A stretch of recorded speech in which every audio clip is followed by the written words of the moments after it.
Greetings, internet people, and welcome to me rambling about my thought process behind the Tubbo design lineup. Quick disclaimer, I do not have any professional experience in character design, just a tendency to overthink characters in a visual way. But let's jump right into the video. True for all of the following designs is that I made Tubbo a chamois, which is a type of wild living goat that resides in mountainous regions like the Alps.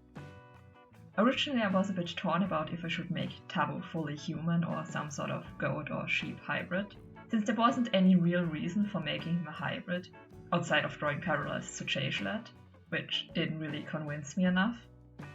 Not saying that just liking the look of sheep hybrid Tubbo isn't enough reason to make those design choices. Something looking pretty is absolutely good enough reason to justify a design choice. However, there are lots of different horned animals that could work for the design parallel aspect.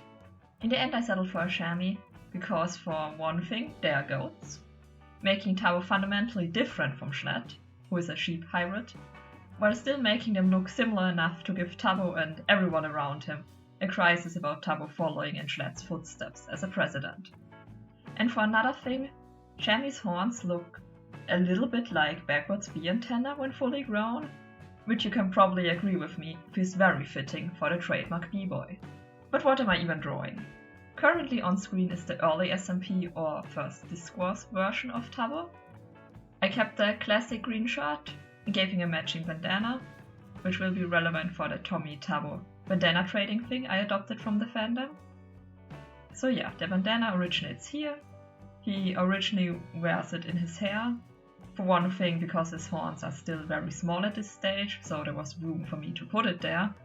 However, as an in-universe explanation, I like to think that Tubbo had his hair dyed blonde in the beginning. But keeping up with dyeing is quite a hassle, so he wears the bandana over any brown roots that may start to grow out, so he doesn't have to dye his hair that frequently. For the most part, the design choices are very straightforward, and this design is the closest to his actual Minecraft skin. I made his pants somewhat oversized as a testament to the fact that he is canonically short. For the pose I put him in, I gave him some sort of blueprints to call back to the fact that Tubbo used to build all sorts of redstone mechanisms. Moving on to the L'Manberg era Tubbo. So, I like to imagine that all the L'Manberg citizens once had the same basic uniform, but everyone wears them slightly differently, or the uniform got damaged once and sewn back together with alterations, resulting in everyone having a unique version of the uniform more fitting to them and their character. Tubbo's uniform is one of the least fitted around the waist and has a straighter cut. He also wears the red sash thing in a way that the loose ends are visible. Furthermore, the cuffs of his sleeves are somewhat folded back, again to underline him being rather short compared to his peers and usually having to shorten his sleeves or pants, or go for an oversized look. Additionally, his shirt has a green rim, probably courtesy of Tommy, in order to give Tubbo some of his signature green in his uniform. I then repeated the green on the boots, so the design would feel more cohesive. For his hair, it's tied together, as to not get in the way. The bandana now owned by Tommy, so Tubbo doesn't have it any longer. His hair is still mostly blonde, though grinding for materials and fighting a war kinda distracted Tubbo from re-dyeing it, so his brown roots are growing out more, though they are usually covered by the tricorn hat. That is until Tubbo's horns, which have been getting longer over the course of the L'Manberg era, as I usually assume that the events in the SMP that only lasted about a few months in real life actually span over longer time periods in-universe. Anyways, Tubbo's horns eventually get so long they start to push uncomfortably against the head. So eventually Tubbo drops the head, but he doesn't have too much time to think about his hair color, as this is around the time the election happens. Which brings us to the great nation of Manberg. Instead of re-dyeing his hair, Tubbo cuts off most of the blonde bits. I went this direction with the blonde to brown transition for multiple reasons. Firstly, my go-to decision for changing hair length of characters is usually to have it grow longer, and I finally wanted someone to cut his hair instead of letting it get longer, so Tubbo kind of just presented himself as an option there. Secondly, most fan artists usually make Tubbo's hair brown and Tommy's blonde to better differentiate the two. In turn, that could mean that the blonde hair links Tubbo closer to Tommy, so while spying for Poctopia, most of his hair is brown, like Schlatt, backing up the act he's putting on in Manberg. However, the still existing blonde bits show that his true loyalties still lie with his friend. Or I just wanted to quicken up the blonde to brown hair transition, and came up with an elaborate justification for doing so. Regarding the suit, it has one button and I tried to keep a cohesive shape language across it with the V-like cut-ins on the cuffs of the sleeves and collar part. The necktie is obviously green, while the shirt under the suit has a similar cut to the Le Manberg uniform shirt. The shoes are the same casual sneakers from the early SMP era, since Tubbo doesn't really strike me as the type to wear full-on formal suit shoes. I also think it makes him look younger, and we can never forget how much this SMP loved to put teenagers through the ringer. Cue the time Tubbo probably had a very miserable time as the president of New Le Manberg. When designing Tubbo's presidential attire, there were two main things I tried to keep in mind. The first being that the suit was originally meant to be Wilbur's, so it most likely already had to be shortened for Tubbo. However, the pants legs are still a bit too long, because Will is just significantly taller than Tubbo. Additionally, the blue is a lot more a Wilbur, but especially Le Manberg color than a Tubbo color, at least in my opinion. In general, the only green in the design comes from the bandana Tubbo is wearing again. The second thing goes hand in hand with the first. I wanted the suit to give off a distinct military look despite being a quote-unquote civilian outfit, and resemble the Le Manberg uniforms. The epaulets are the most obvious nod to the uniforms. I kept the shirt similar as well, and gave the sleeve cuffs a similar folded back look to Tubbo's uniform. Grey accent stripes and a little flag finish up what I think feels a lot like a military uniform turned suit. But let's go back to the bandana. Somewhere between the Manberg Festival and Tommy's exile, I haven't decided on the exact point in time yet, Tubbo gets the bandana back. Something not visible in the drawing is that Tommy embroidered the pattern of the Le Manberg flag into the bandana, meaning the way Tubbo is wearing the bandana, the flag pattern would be visible from the back.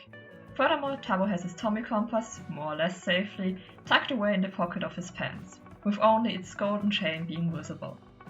His hair is completely brown now, and slowly growing longer again. His horns are also completely grown at this point. To quickly go over the placement of his burn scars, my thought process was that he probably tried to turn away from techno and cover his face with his hands in instinct shortly before being hit by the fireworks, leading to his hands and one side of him being more severely scarred than the other.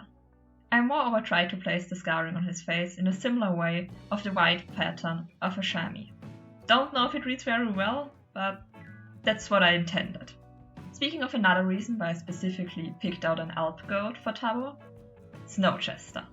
The Alps can get really cold, so to base Tubbo on an animal used to colder temperatures when he moves into a snow biome seems fitting. Apart from that design aspect, I tried to mix the two variants of the Snowchester skins, the original and the updated one, together. I kept the green plaid shirt from the original version, for reasons that will become more apparent later. The waistcoat-looking thing with the fluffy hood is also based on the original. However, I added one of those handkerchief pockets to put the red bandana into that Tommy gifted Tubbo after reconciling with him after the exile and before going to fight Dream in the stage Discord final. Again, I ran with the character trait that Tommy is good at sewing, so the bandana has little bee embroidery on it. In addition, I moved the Snowchester flag from the shirt sleeve to the waistcoat, since I feel like Tubbo needs the flag on his outfit somewhere, as his countries or communes are very important to him. It also creates a parallel to the Le Manberg flag on his presidential suit, since Snowchester sometimes feels like a way for Tubbo to correct his wrongs from the time he was Le Manberg's president. The pants in the outfit are taken from the updated version of the skin, as well as most of the colors I picked for the outfit, just the color distribution is closer to the original skin. And I gave him gloves that are fashioned in a way that make them somewhat look like hoofs. I think I actually got that idea from an animatic I saw a while ago, but I can't for the life of me find it again. Just know that I took heavy inspiration on this part. Technically, Tubbo is wearing his wedding ring, it's just not visible under the gloves. Last but not least, the real finale design, and to a certain degree just Tubbo outside of Snowchester design. For the most part it is the same as the Snowchester outfit, just without the fluffy waistcoat jacket, so it doesn't melt in a more temperate climate. The pants are the same as well, with the belt and shoes taken from the early SMP era. I wanted to change Tubbo's design a lot more drastically than I would change Tommy's base design over the course of the SMP timeline, to reflect that Tubbo is significantly more able to move on and start anew than Tommy is. I believe they are supposed to be laurel leaves from the updated design are also now incorporated into the design. I didn't look up laurel while drawing them, thinking more about the Minecraft allium flowers while doing the line art, but ended up coloring them white instead of purple. However, Google tells me that there are white types of allium flowers, so let's just pretend it was what I was going for from the beginning. I would say that Tubbo started to wear the flowers/leaves in his hair after Rambo's death, for both inside and outside of Snowchester. Speaking of Rambo, the wedding ring is actually visible in this design. I feel like Tubbo debates with himself a lot if he should keep wearing it or not, but especially when one goes to fight the big bad of the server with one's friend, it can't hurt to wear the ring to remember that one person from the trio who can't fight with them any longer. Anyways, before we are getting all sad about Rambo's death, let's talk about weapon design. Woo, very appropriate topic change. Tubbo is holding his axe, the Bano Bees, version 2, and I basically tried to just think about bees while designing, and I looked up weapon designs from other people because I never really designed weapons before. The metal part has a round shape, while the wood it is attached to is sharpened to a point, referencing how bees, especially in Minecraft, are rather round but have a pointy stinger. While googling for color references for netherite weapons, I stumbled over people having texture packs that incorporate diamond colors into netherite weapons, which makes a lot of sense. Netherite is put on a diamond weapon to make it stronger, so I decided to make the honeycomb-shaped decoration bits on the axe diamond. You might have noticed that now that Tubbo isn't wearing his waistcoat anymore, he can't put his bandana in his pocket. Instead, he ties it around the handle of his axe. I also attempted to shape the bandana in a way that made it look like an upside-down bee, at least from the angle the axe is currently held as upside down. I don't know if the shape reads as one, but that was the intent. Am I overthinking design choices way more than necessary? Maybe. However, you have successfully made it to the end of the video, so you do not longer have to hear my rambling. Thank you for watching, and I hope you have a great week. Tell me your Tubbo design ideas in the comments if you want to, and see ya!